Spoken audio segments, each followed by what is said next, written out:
कल आज और कल लाल गोयल के संग में आप सबका बहुत बहुत स्वागत है।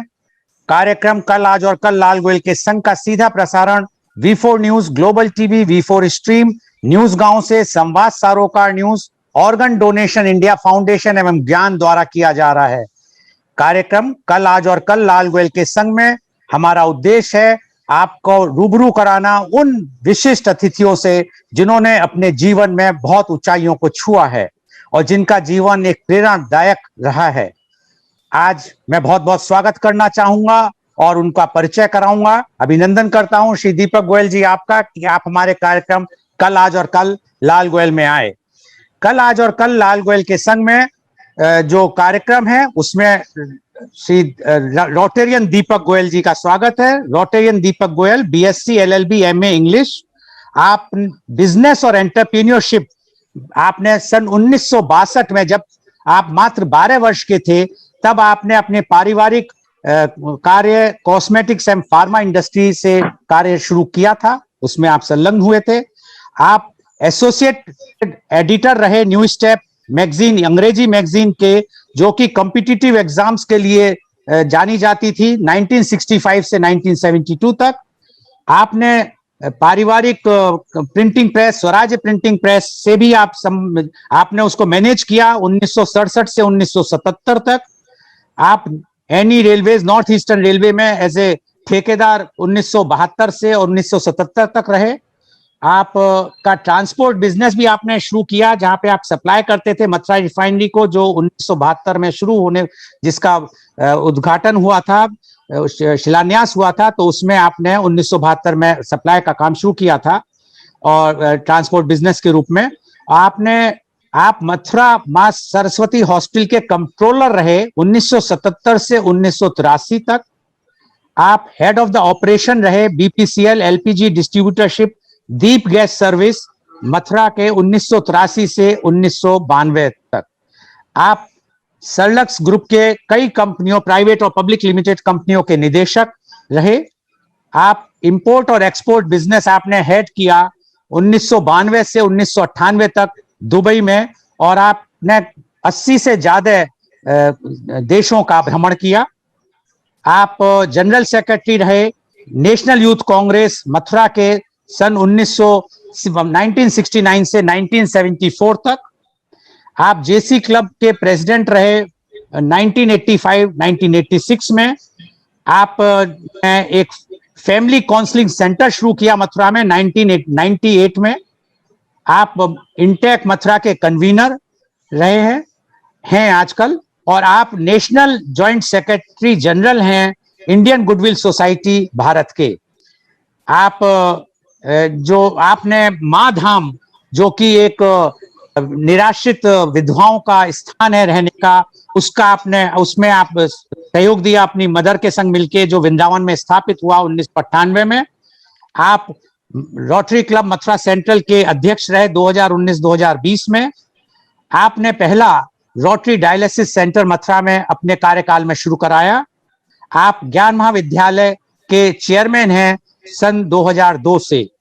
आप पैटर्न हैं UP self finance college association UPSFCA के। आप चेयरमैन हैं doctor RP memorial charitable trust Mumbai के। आप vice president senior citizen welfare society के। आप सेक्रेटरी हैं ब्रजधाम ऑडिटोरियम मथुरा में। आप प्रेसिडेंट हैं Salempur Bharat gas distributor association के। आप निदेशक हैं national chamber of commerce and industries में। आप कन्वीनर हैं इंटेक रीजनल चैप्टर के। आपको कई सम्मान और अवार्डों से नवाजा गया है, उनमें से कुछ प्रमुख हैं अलीगढ़ गौरव अवार्ड, प्लेटिनम प्रेसिडेंट अवार्ड जो रोटरी इंटरनेशनल के द्वारा आपको दिया गया। दीनदयाल पशु चिकित्सा विश्वविद्यालय मथुरा के वाइस चांसलर ने आपको कोरोना सेनानी के रूप में भी सम्मानित किया। बहुत बहुत पुनः एक बार स्वागत है श्री दीपक गोयल जी हमारे कार्यक्रम कल आज और कल लाल गोयल साहब। श्री दीपक गोयल जी, जैसा आपका परिचय बता रहा है कि आपने बहुत कुछ कार्य किया बहुत छोटी उम्र से, लेकिन कई चीजें ऐसी हैं जो हमारे दर्शकों को नहीं अभी भी पता है, और हम चाहेंगे आज हम उन चीजों को आपके मुंह से ही सुने। पहला है कि आप कहां कब पैदा हुए और आपका बचपन कहाँ बीता और आपकी प्रारंभिक शिक्षा कहाँ हुई? धन्यवाद लाल गोयल साहब। मेरी पैदाइश मेरठ जिले के एक छोटे गांव मवाना में हुई, महलवाला परिवार में।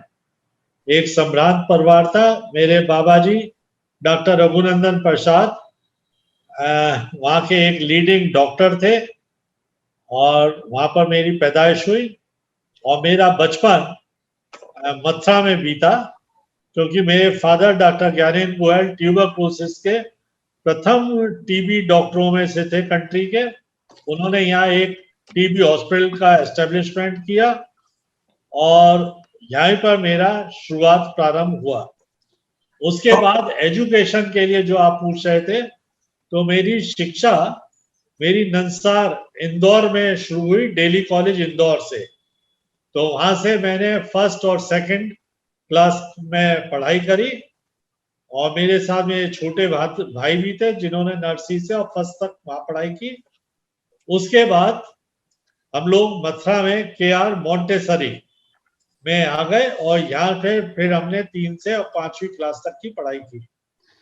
आपने कोई संस्मरण सुनाना चाहेंगे? छोटा सा संस्मरण इंदौर का या मथुरा का, प्राइम अपना मोंटेसरी स्कूल का या इंदौर के स्कूल का? जैसा आप जानते हैं, दिल्ली कॉलेज एक रिनाउंड कॉलेज है अपने देश का और वहां पर सारी पढ़ाई उस वक्त इंग्लिश में हुआ करती थी। तो वहाँ के तो बहुत बचपन था, तो हमें आर्ट में और एक्स्ट्रा करिकुलर एक्टिविटीज में बहुत पार्टिसिपेट करने का प्रोत्साहन मिलता था।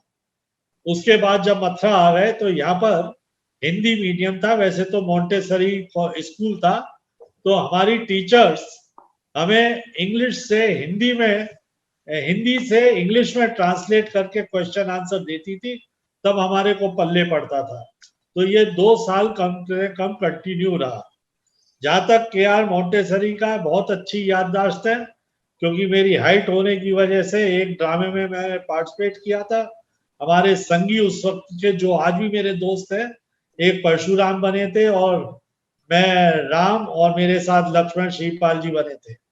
और इस प्रकार से हमने उसमें पार्टिसिपेट किया और क्लास 5th में मैं फर्स्ट आया था अपनी क्लास में और मुझे पुरस्कृत भी किया गया था। तो उसके बाद आपकी कहाँ एजुकेशन हुई? उसके बाद के.आर. इंटर कॉलेज, जो यहाँ का बड़ा प्रेस्टिजियस कॉलेज था, उसमें हमारा एडमिशन हुआ, जो ऑटोमेटिक हुआ क्योंकि हम के.आर. मोंटेसरी के स्टूडेंट्स थे। और वहां पे से हमने 12वीं क्लास तक अपनी पढ़ाई जारी रखी और समय समय पे हमें कभी मॉनिटर बनाया गया और ज्यादातर गेम्स आउटडोर के हुआ करते थे, जैसे हॉकी, फुटबॉल, क्रिकेट। उनमें बहुत बढ़ चढ़ के हम लोग पार्टिसिपेट करते थे, क्योंकि दिल्ली कॉलेज की जो ट्रेनिंग थी स्पोर्ट्स की, वो आज हमें फायदा दे रही थी। पर आपकी प्रोफाइल में है कि आप 12 साल से आपने बिजनेस में भी शुरू हो गया था, तो दोनों कार्य आप साथ साथ कर रहे थे, आप बिजनेस में का भी ध्यान दे रहे थे, तो ऐसा क्या कारण था? क्योंकि आपने जैसे बताया कि पिताजी आपके चिकित्सक रहे, और तो उन्होंने आपके मन में व्यवसाय का शुरू से था या आप डॉक्टर बनना चाहते थे? मैं हकीकत में तो डॉक्टर बनना चाहता था, लेकिन फादर का कुछ इंटरेस्ट हॉस्पिटल की तरफ कम हो गया था, क्योंकि वो टीबी के डॉक्टर थे और नेशनल लेवल की पॉलिसीज में उनका बहुत योगदान था। तो उनका मानना ये था कि अगर मुझे बीमारी होगी तो मुझे कौन बचाएगा। तो उसके लिए उनका जो दूसरी रुचि थी पढ़ाई लिखाई की, तो उन्होंने कई पुस्तकें भी लिखी और एक उन्होंने छोटा स्कूल अलीगढ़ में स्टार्ट किया था, जो आज एक वट वृक्ष बन गया। वहां करीब 4000 बच्चे पढ़ते हैं। तो ये उनकी वजह से घर में थोड़ी सी फाइनेंशियल पोजीशन आई, और क्योंकि वो बहुत ही एंटरप्रेन्योर थे तो उन्होंने कॉस्मेटिक्स की एक फैक्ट्री और एक फार्मा की फैक्ट्री, क्योंकि उन्हें लगता था this is the only future for the industries, वो शुरू की, जिसमें मैंने बहुत बढ़ चढ़ के पार्टिसिपेट किया। मैं कॉस्मेटिक्स भी बनाना जानता था, दवाई भी बना लेता था, लेकिन अनफॉर्चुनेटली वो हम लोग ज्यादा कंटिन्यू नहीं कर पाए। तो उसके बाद फिर आपने आगे कहाँ पढ़ाई की 12th के बाद? KR में ही थ्रू आउट पढ़ाई रही। उसके बाद क्या हुआ कि जब चौधरी चरण सिंह जी की सरकार आई तो उन्होंने इंग्लिश हटा दी थी, दैट बिकम्स ए ऑप्शनल। तो मेरे फादर, जैसे मैंने कहा, बहुत ही एंटरप्रेन्योर थे और विजनरी थे, तो उनका मानना था कि ये जो बच्चे बगैर इंग्लिश के चलेंगे, आगे चल के किसी भी कॉम्पिटिटिव एग्जाम्स में नहीं बैठ पाएंगे। तो हम लोगों ने मिलके उस वक्त एक न्यू स्टेप मैगजीन का स्टार्ट किया, जिसके आर्टिकल हम भी लिखा करते थे। 14 साल की उम्र में मेरे छोटे भाई भी लिखते थे।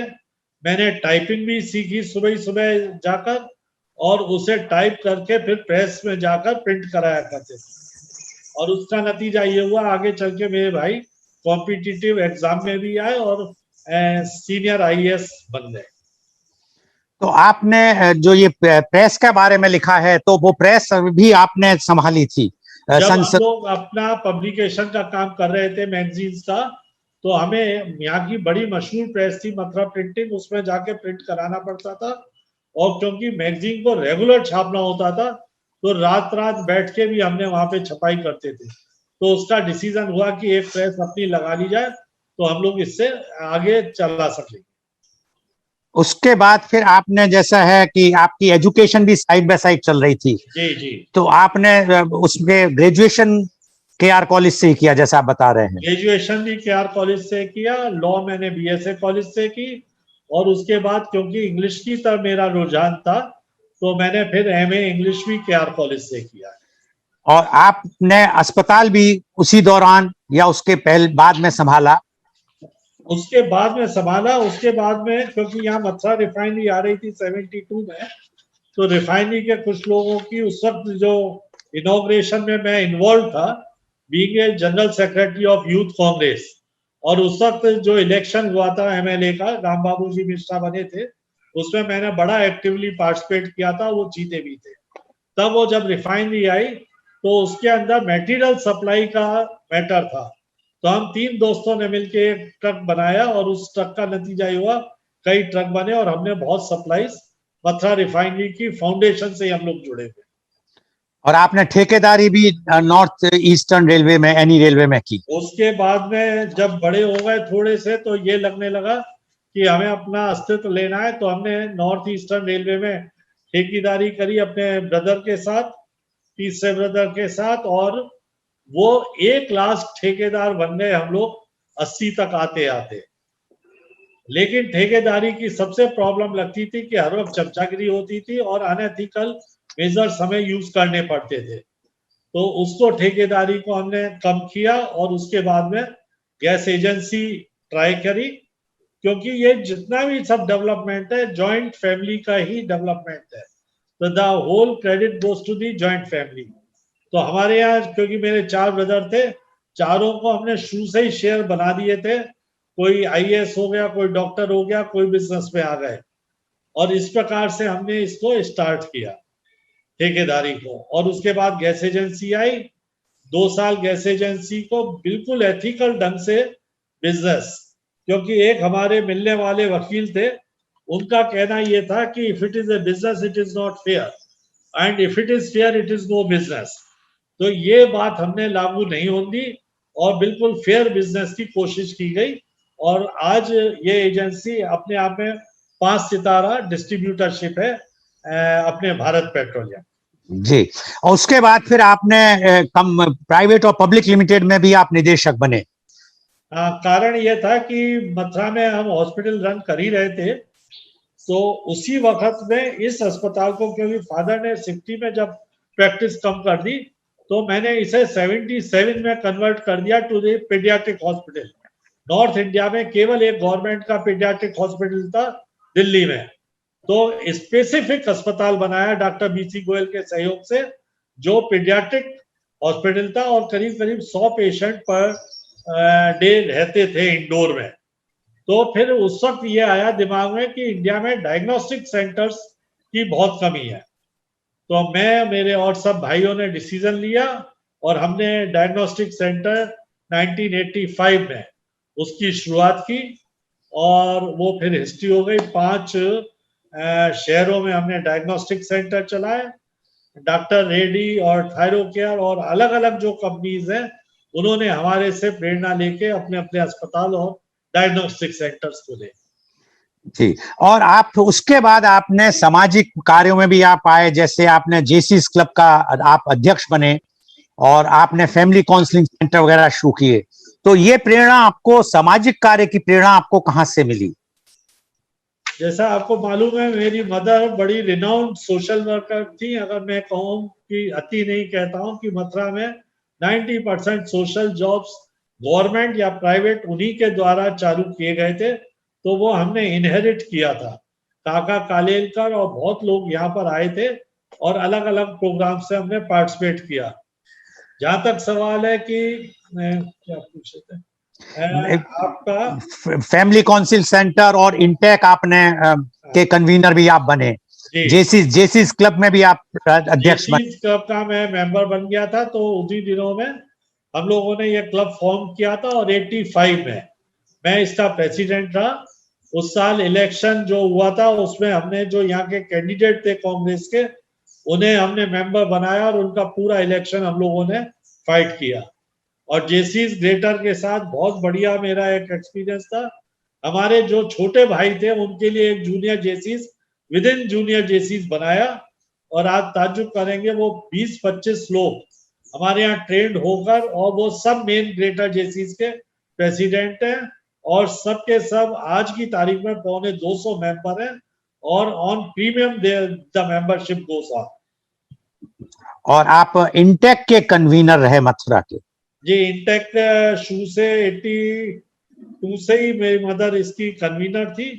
जनरली इंटेक में जो भी कन्वीनर्स थे उस वक्त विभिन्न स्टेट्स के हेड्स हुआ करते थे, तो क्योंकि उनका मानना ये था, जो उस वक्त के मार्तंड सिंह थे, कि भाई जो लोग वेल टू डू है they can talk about the heritage. तो इसलिए फिर मदर के बाद फिर मेरे को ही लोगों ने सेलेक्ट किया और I became the intake convener. और आप इसके इंडियन गुडविल सोसाइटी से भी आप जुड़े हुए हैं। इंडियन गुडविल सोसाइटी ये नॉन प्रिफरेशन के लिए काम करती है, जिससे कि जो आपका न्यूक्लियर का कार्य है, जो शांति पूर्वक के लिए उसके लिए कार्य करती है, और जो डैमेजिंग वो है उसके लिए रोकने की बात करती है। और नतीजा ये हुआ कि अब पूरे वर्ल्ड में हमारी बात को सुना गया, माना गया, और यूएन ने डिसाइड किया कि अब ये वेपन्स न्यूक्लियर के धीरे धीरे खत्म किए जाएं। इसके हमारे अध्यक्ष योगेंद्र नारायण जी हैं, जो डिफेंस सेक्रेटरी भी रहे और जनरल सेक्रेटरीज रहे राज्यसभा के। जी, तो इसका प्रचार प्रसार हम लोगों ने खूब किया। इसके लिए हम लोग सिंगापुर भी विजिट किए और भी कंट्रीज में विजिट किए। जी, आपने माधाम का बारे में जो कुछ बताना चाहेंगे कि माधाम का क्या? माधाम बेसिकली फॉर डेस्टिट्यूट विमेन है। जनरली बंगाल की लेडीज, उनके यहाँ कुछ कस्टम है कि बच्चे विधो होने पे अपनी मदर का चेहरा नहीं देखना चाहते, तो they used to come to Vrindavan. और यहाँ 10,000 से ऊपर Bengali widows, they were in a very pretty shape. तो जब यहाँ पर ये कंडीशन देखी तो नेशनल कमीशन फॉर विमेन की मैडम मोनी गिरी को हमने इनवाइट किया, और chief justice of supreme court एक प्रोग्राम किया जिसके अंदर 4 से 5,000 लेडीज मौजूद थी। तब ये डिसाइड हुआ कि इनके लिए एक होम बनाया जाए, और माँ धाम का मतलब है माओ का धाम, और उसके अंदर सारी फैसिलिटीज खाने पीने रहने की सब माँ धाम की तरफ से ही होती है, और जो आज बड़े सुचारू रूप से चल रहा है। और आपके इंफॉर्मेशन के लिए, जो 10,000 लेडीज थी आज मथुरा वृंदावन में कुल 3 से 4,000 के बीच रह गई हैं, क्योंकि उस वक्त की गवर्नमेंट से मुलाकात करके मैडम गिरी और सब लोगों ने उन्हें कन्विंस किया कि इनके लिए यहीं पे कोई फैसिलिटीज एक्स्ट्रा की जाए। नतीजा ये माइग्रेशन टुवर्ड्स वृंदावन बहुत कम हो गया है। तो माधाम में ओफ्रा विनफ्री भी आई, जो कि जी, तो इस मतलब आप माधाम इतना बढ़ चुका है, और जी, उसकी जो प्रसिद्धि है वो विदेशों तक पहुंच गई।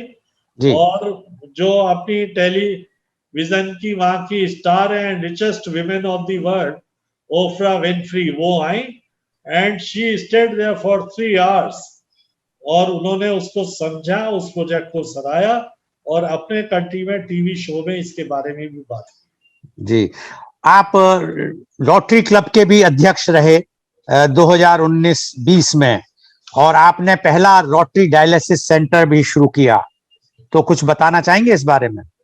19-20 में रोटरी क्लब का मैं अध्यक्ष रहा और उन्हीं ड्यूरेशन में एक यहाँ पर डायलिसिस सेंटर की बात हुई तो ग्लोबल ग्रांट से डायलिसिस सेंटर हॉस्पिटल में लगाया गया क्योंकि it is A charitable hospital और 4 मशीनों का फंडिंग हुआ। आज की तारीख में यहाँ करीब 10 मशीन वर्क कर रही हैं और the number of and beneficiaries has gone up because we have tied up for the service with the NephroPlus. They are giving the best services to the native people of Mathura and around.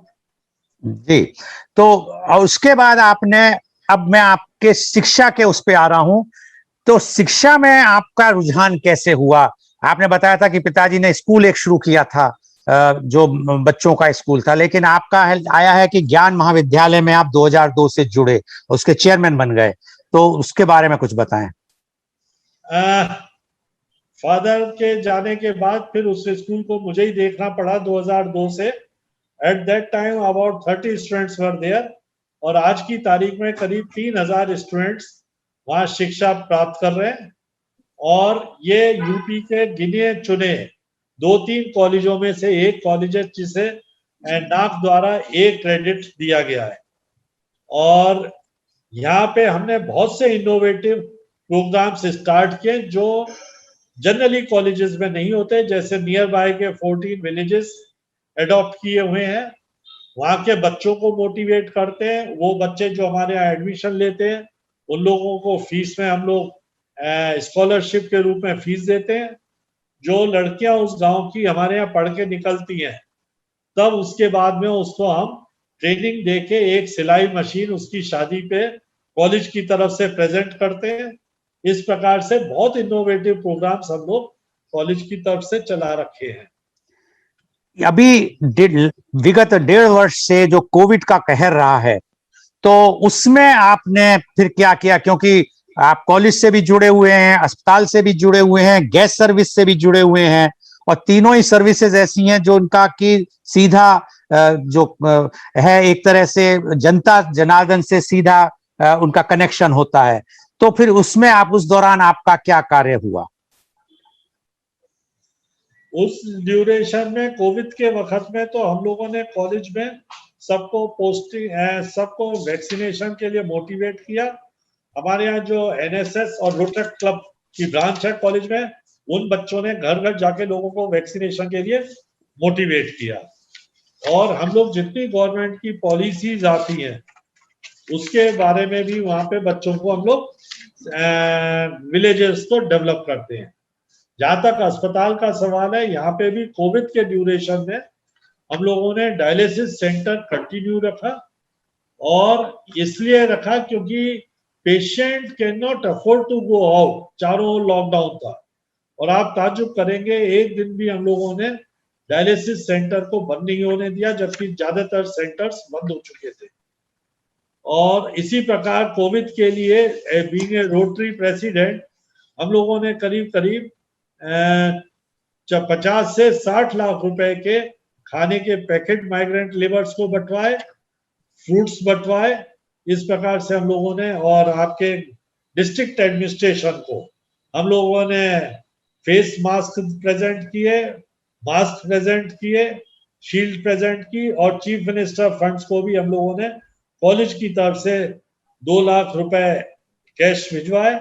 इसी प्रकार से gas service और hospital से भी करीब 51,000 रुपए का donation collect करके भेजा गया। एक बात और बता दूं, इस डोनेशन में सभी लोगों ने पार्टिसिपेट किया, जो वहां का स्टाफ है, वहां हमारे कस्टमर्स हैं, सब लोगों ने पार्टिसिपेट करके इसको भेजा। तो ये सभी की सामूहिक जिम्मेदारी हुई, उन्हें एहसास था कि कोविड में हम सबको एक दूसरे की हेल्प करनी चाहिए। तो कोविड में जैसे आपने बताया कि डायलिसिस सेंटर आपका चल रहा था, तो उस वक्त तो लॉकडाउन, बहुत स्ट्रिक्ट लॉकडाउन था, तो काफी परेशानी आती होंगी डॉक्टर को भी आने में या रहने में, या स्टाफ को डर नहीं लगता था आपको, क्योंकि आप मैनेज कर रहे थे कि किसी को कोविड अगर हो जाए तो क्या हो, कुछ ऐसा कोई? हॉस्पिटल में, क्योंकि ये 2002 से हॉस्पिटल को हमने कन्वर्ट कर दिया था जीरियाट्रिक हॉस्पिटल। जब पीडियाट्रिक था तब हम अकेले थे, और आज करीब 60 पीडियाट्रिक हॉस्पिटल मथुरा में काम कर रहे हैं। Geriatrics is a new branch in India, और मेरे ख्याल से हम फर्स्ट और सेकंड हॉस्पिटल होंगे जो जीरियाट्रिक पे काम कर रहे हैं। तो हम लोग वैसे ही बहुत प्रिकॉशन जीरियाट्रिक क्या चीज है, हमारे दर्शकों को बताना चाहेंगे? Geriatrics is a old man's disease, जैसे आईज है, डेंटल है, साइकोलॉजी है। कुछ ट्रीटमेंट ऐसे होते हैं जो लॉन्ग लास्टिंग होते हैं, तो होम्योपैथी से ट्रीट होते हैं, और डायलिसिस आपका किडनी का। तो ये ओल्ड मैन्स डिजीज है, it is not a old man's old age home नहीं है, it is only for the treatment of the people. तो यहाँ पे हम लोग उनका ट्रीटमेंट करते हैं, और कोविड के लिए हमने बहुत एक्स्ट्रा प्रिकॉशन लिया, और करीब करीब 5 लाख रुपए के डिफरेंट टाइप के फिल्टर्स सारे डिपार्टमेंट में लगाए, जिससे हमारे डॉक्टर्स और पेशेंट किसी तरह से इन्फेक्ट नहीं हो। And you will be glad, हमारे इस कैंपस में जहाँ पे काफी स्टाफ है, कोई भी बंदा इन्फेक्ट नहीं हुआ। ये तो बहुत बड़े अचीवमेंट की बात है कि इतना जी। सब कुछ होते हुए भी नहीं। तो अब आपका आगे का क्या विचार है, क्योंकि आप इतने एंटरप्रेन्योर रहे हैं बचपन से और अभी तक आप नए नए जगह जा रहे हैं, तो कुछ आपने सोचा है आगे, क्या अभी और भी आगे की दौड़ बाकी है? हाँ, क्योंकि एंटरप्रेन्योरशिप तो रुक ही नहीं सकती है, और मैं जनरली लोगों से कहता भी हूँ कि इसके लिए हमें केवल एक चीज का ध्यान रखना चाहिए, be happy and makes other happy. Money is not the everything. If you work for the society, if you work for the people, automatically the work is going on. तो अभी क्योंकि कोविड का पीरियड है, और इस वक्त हम लोग बहुत प्रॉब्लम में अपने कॉलेजेस में कि how to start with the students, और उसके लिए तैयारी की जा रही है, लेकिन अभी ये थर्ड लहर की वजह से we have to be little bit more cautious. जी, चलते चलते पूछना तो आपसे बहुत कुछ चाहते हैं, आपके पास कहने को भी बहुत कुछ है, लेकिन समय अभाव है। चलते चलते क्या एक संदेश देना चाहेंगे युवा पीढ़ी को? पेशेंस होना चाहिए, पैशनेट होना चाहिए, सस्टेनेबल प्रोडक्ट्स वो होने चाहिए प्रोजेक्ट, और आपका डेडिकेशन टुवर्ड्स द वर्क होना चाहिए। और एक बात मैं और सबसे बड़ी बताना चाहता हूं, जो आज मैं रियलाइज कर रहा हूं लोगों को, you cannot be a millionaire in a day, you have to work hard. That is the only message what I can जी, बहुत बहुत धन्यवाद दीपक गोयल जी कि आप जुड़े और आपने अपने जीवन के बारे में काफी कुछ बातें बताई। एंड आज का कार्यक्रम कल, आज और कल लाल गोयल के संग का सीधा प्रसारण V4 news, global TV, V4 stream, news गांव से संवाद सारोकार न्यूज के अलावा इसको फेसबुक और यूट्यूब पे भी दिखाया गया। In our endeavor to bring to you every day a new topic in our morning media conference with Lal Goyal at 10:30 a.m. Tomorrow, our topic is challenges ahead for students, and our panelists are Dr.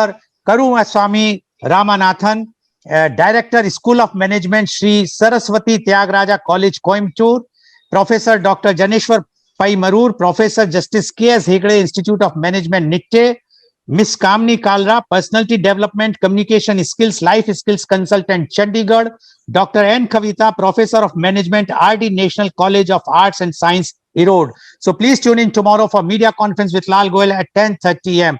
बहुत बहुत धन्यवाद श्री दीपक गोयल जी कि आप हमारे संग जुड़े और आपने हमारे दर्शकों, कल, आज और कल लाल गोयल के संग के दर्शकों को बहुत बहुत कुछ अच्छी बातें बताई, संदेश दिया, और हम उम्मीद करते हैं कि हमारे दर्शकों को काफी कुछ जानने का श्री दीपक गोयल के बारे में पता चला होगा। बहुत बहुत धन्यवाद, और बहुत बहुत धन्यवाद, बहुत धन्यवाद दर्शकों आपका कि आप हमारे संग जुड़े। कल